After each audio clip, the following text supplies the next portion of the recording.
So, hi everybody, a very good evening. Hi, how are you doing? Namaskar, Sat Sri Akal, I'm Jashin Kapani.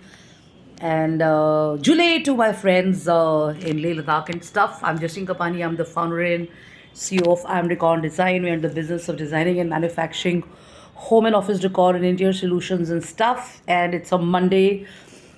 It's been a mixed bag kind of a day for me, and the sun is not there, of course, but my t-shirt definitely has a bright and shining sun, which is signifying the start of a great day and also the end of a great one and stuff, besides the nuances of the online world and stuff. So I'm the founder and CEO of I'm Decor Design, and we're in the business of designing and manufacturing home and office decor and interior solutions. And we have interior products, which is sofas, lamps, mirrors, consoles. Then we have corporate gifting items and stuff. We have art installations, and I've shared this before, but somebody who's following me now, we have these kind of items as well. So we have lamps, we have mirrors, very beautiful mirrors actually inspired from Morocco and Brazil, which are also in blues, which are like a very swimming pool kind of an effect and stuff. Then there are these ones. These are not those blues ones, but this is also a similar range. These are older ones and stuff.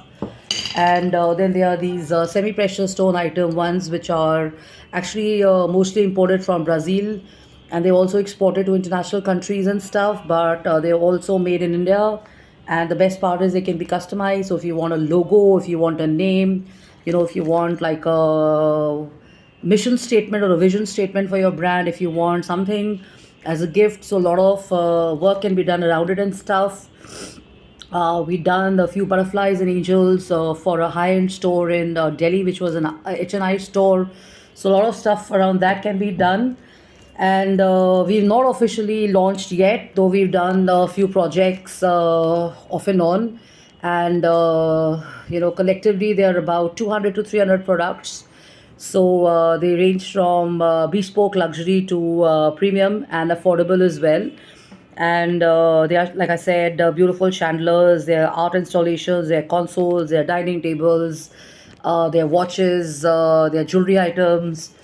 And then there is a certain range from Europe, which I personally looked into and worked upon before Corona and stuff and during Corona. So these are all export items. Of course, they are copied now in India and stuff. And I find a lot of my own creations and ideations selling through, I guess, the vendors and suppliers and stuff, because that's how it works in India. So, what is this read all about? The read is basically about a European designer, and she's coming to India from France, and she started her career with Elle, and she basically was into magazines and stuff, and then she's launched her own brand because she had this whole idea of doing her own stuff. And she's saying that now that I'm making a way to India, I am totally excited and stuff, and I'm looking forward to India because India is one market which is unexplored for me. And this is a designer. Oh, sorry, this is a designer by the name of Laura Mercy or Mercy, whatever you would like to call it, in whichever part of the world you're in and stuff. And she says, as a beauty editor and as an avid consumer of beauty, people are surprised to find me kind of do my own stuff because I've launched my own brand now, and being an expert and entrepreneur continues to be my work and my forte.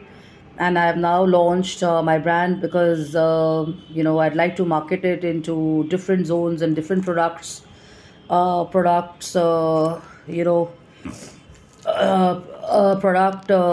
possibilities in other countries and stuff. And she says, I love doing my work because even at 63, it keeps me excited, it keeps me going. I'm tremendously enjoyed because there's so much of ideation happening, there's so much of meeting up people happening, there's work happening on packaging, there's work happening on advertising, there's work happening on branding.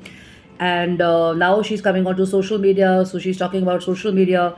I agree with her, and I also have similar thoughts on this, that previously we used to have magazines, and we used to have TV as the only medium of kind of giving us information and showing us brands and we would look forward to the magazines like Vogue, Cosmopolitan. We would wait for uh, other, other cosmopolitan magazines to happen to us and hit the stands and stuff.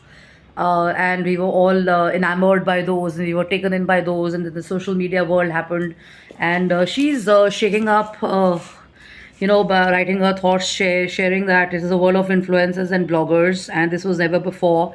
Previously, we used to have journalists and beauty editors, and a lot of it depend on that. So if you've seen this program, Sex and the City, so it had a few friends who were also in a similar kind of zone where one of them was a writer, and the program was all about that and stuff. So you can understand the change and the shift journalism and PR is undergone and stuff. And she says, still, I like to have and I like to share good content. And we also have mediocre and influential people who are kind of owning spaces on social media and stuff, and they share very mediocre information, and it's become a melting pot and a challenge because it takes the click of a button to actually fool people and to get talking to crowds and stuff.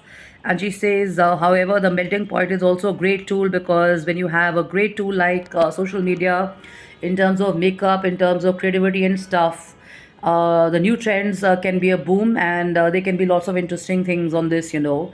And then she's also talking about her day in her life. So some people say that they get bogged down, they're not able to do much, they feel pressure, or they're kind of not making things happen, and not waves. They're not able to make waves around their work and stuff.